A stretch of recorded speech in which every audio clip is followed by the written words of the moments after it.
ibu pun nikah ulang kabari kami. Nggak bisa tengok jadi. Sul, kau jangan ketawa kata tadi. Kau sama. Apa aku bilang tadi ada nyambung? Mana aja. Kan jempol.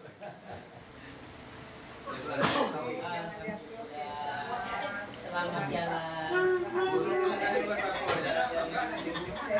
Ibu kalau ingin menyampaikan sepatah dua kata di siang hari ini. Jangan nangis, Bu. Sebentar ya. Ibu kita waktu sebentar karena ada beberapa item yang harus kita bicarakan setelah diganti. Karena waktunya tadi kan sudah banyak terpakai dan kita tidak boleh memberikan mereka yang pimpinan-pimpinan kita yang sedang berbicara. Lanjut.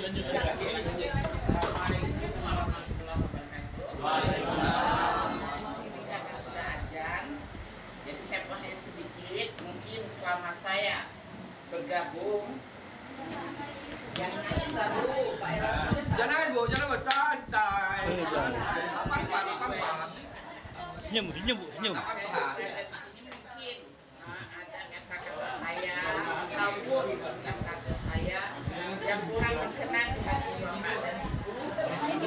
Saya manusia, saya mohon saya dimaafkan karena saya memang sudah tua ya.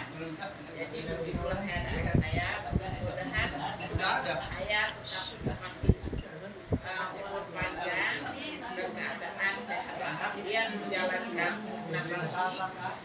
yang sudah saya alami selama masuk ke bulan keempat ini. Dan di sini juga saya sekali lagi mengucapkan ribuan terima kasih kepada Bapak dan Ibu yang telah memberikan curahan kepada saya. Saya tidak dapat membalas